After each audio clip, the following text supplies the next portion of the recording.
I'm Shannon Thrasher, and this is 30-Second Tactics. So today I want to talk to you guys about something I've been seeing a lot of the other YouTube videos and stuff, what they're calling First Amendment Auditors. Now, I'm going to just start out by saying I don't have any personal experience with these guys. This is not something that's made it to my jurisdiction yet, or if it has, it hasn't, quite made it to me. But if you don't know what that means, what they are, basically, and like everything, whether you're talking about, a cop, an astronaut, or a football player, there's good ones and bad ones out there, and we'll talk about a little bit each of those.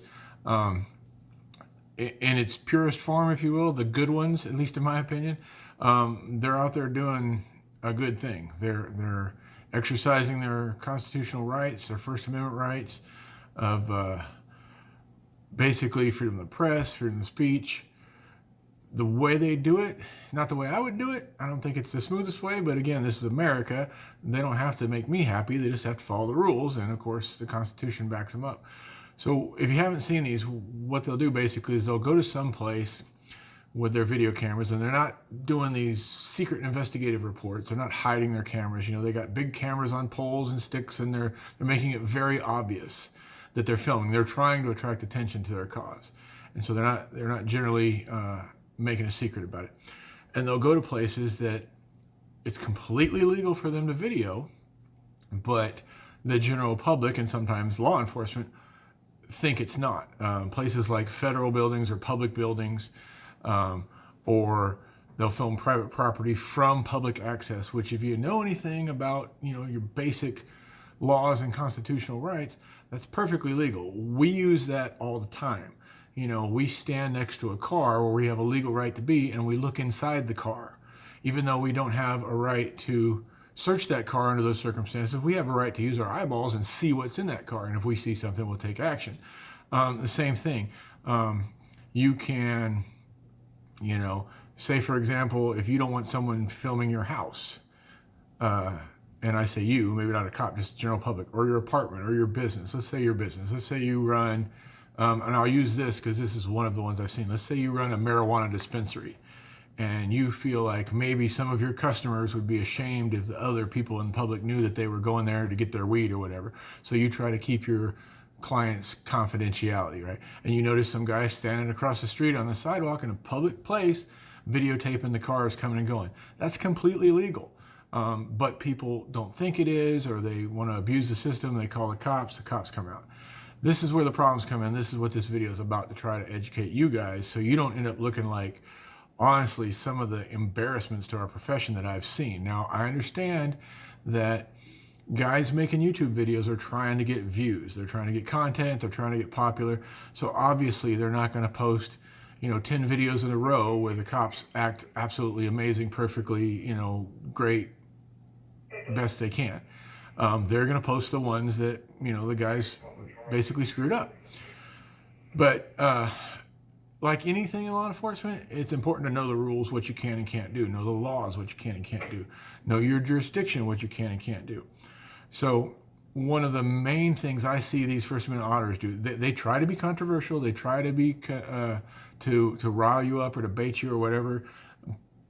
But again, I'm talking about the good ones right now. They're doing it within the law, and they're doing it, they may seem a little rude, but again, no law against being rude. If there was, I'd probably be arrested a couple times a week. But two things I see them do in most of the videos, and like I said, I'm just basing this on a lot of videos I've watched. I haven't had a personal experience where I've dealt with one of these guys. But one of the first things they do, as soon as the officers walk up to them, they'll say, name and badge number. Well, who cares? It's a public record. Your name and badge number is not secure. If you're doing something or feel like you're doing something or afraid of somebody to tell them, hey, my name's Shannon Thrasher, my badge number is, XYZ or whatever your badge number is. If you can't say that, what are you hiding? Just, take the wind out of their sails. If they think they're going to rile you up by saying, what's your name and badge number? Tell them your name and badge number. Heck, I just give them a business card so they spell my name right, And another thing they'll do is they won't ID themselves to you. And of course, we're cops. First thing we're going to do, hey, you got your ID with you, you got your driver's license with you. You, again, whoever's watching this, need to understand the jurisdiction you work in, the state you work in. there's different levels of where that's legally required. There are some states that are, basically must ID states. Police can walk up to you as part of their investigation, as part of just about anything other than, a consensual contact, whether it's a traffic stop or answering a call or whatever, and they have a right to ID you, and you can actually go to jail for failing to ID, or you can go to jail for mis-IDing yourself, like, you gave your brother's name because you thought you had a warrant, that kind of thing. But if you're in a state or a jurisdiction or what have you, where you don't have a legal right to demand them to ID, then ask them, and if they say no, move on with your day, whatever you're doing. Because if you push that issue, first of all, these guys, most of them, this is what they do. This is what they've turned into their career. They've studied the laws. They know whether or not they have to ID where they're at. And of course, that's probably one of the reasons I haven't seen them around here, because they're just not going to get as much traction around here, because we don't care if they're doing good stuff, and we know not to do the bad stuff. But if they want your name and badge number, give it to them. If they won't give you their ID, and they're not, it's just like everything else, whether it's a First Amendment auditor or whatever kind of call, reasonable, articulable, you've heard that stuff before. If you don't have, a good reason, a legal reason to think, they're committing a crime or about to commit a crime or just committed a crime, and you don't have a, shall ID state, then just move on from that part of the discussion. The more you get in their face about it or push the issue, that's what they want. They want you to look unprofessional. And frankly, if you're asking them, now you can ask, if you're demanding them to do things that they're not legally required to do, then you do look unprofessional. So the biggest problem I've seen from watching all the videos is the ignorance of the public. They constantly call the cops, first of all, for what? For a guy standing outside videotaping. This is the world we live in, okay? When somebody has a business that has cameras inside and cameras outside and a camera on their phone and, a dash camera in their personal car and all this stuff, and all of a sudden they're mad because they're being filmed. Or they'll say stuff like, you can't film my license plate. Well, of course, that's ridiculous. It's public view.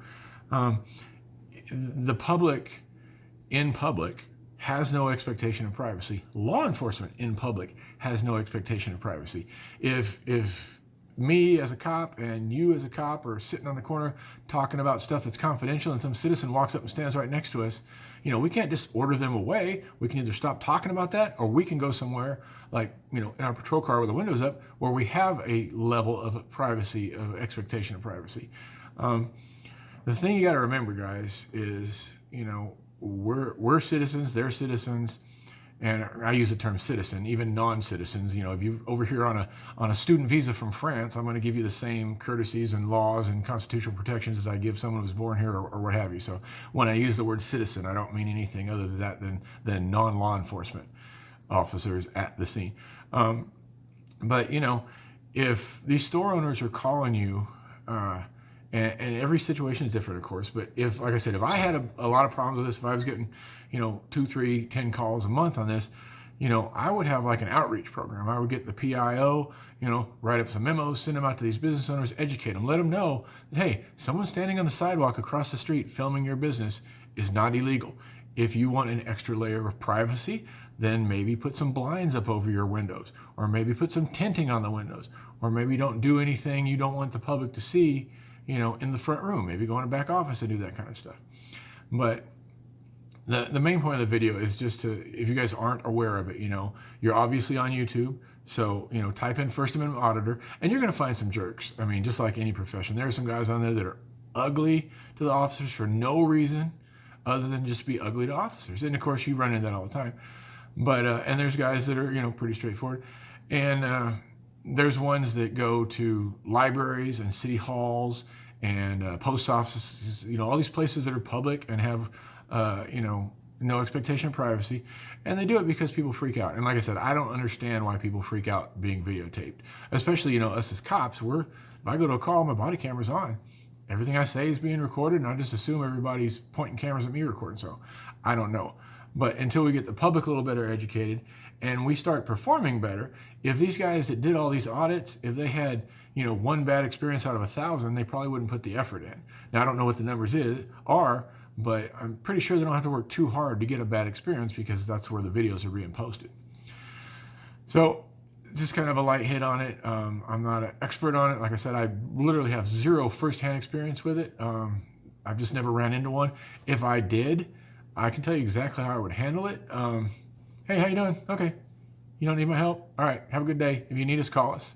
I mean, it's simple. And then go in the store or whoever called and complained and just educate them and say, look, I know it can seem a little weird. Weird's not illegal. I know it can seem a little annoying. Annoying's not illegal.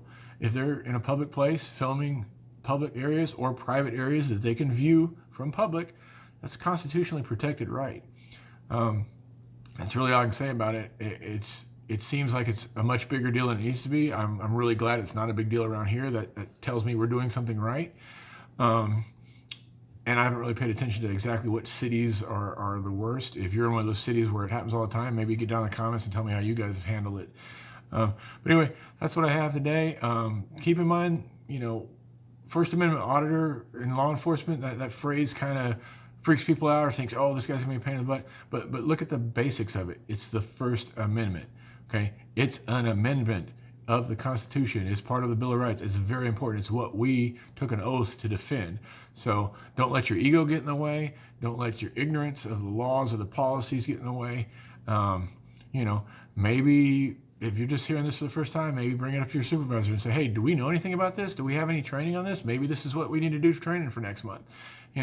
A 5 or 10 minute class could save, a lot of embarrassment, a lot of bad will between the public, and lawsuits. I mean, I've seen some of these videos where these officers, and of course the videos are edited the way they want us to see them, but just based on the videos, if these were my officers, they'd be getting written up, they'd be getting suspended, they might be getting lawsuits against them because their behavior is just unacceptable. They're not living up to the professional level of our profession. So, okay, I'll quit beating that dead horse. And that's what I have for you this time, guys. As always, work, train, repeat. Stay safe.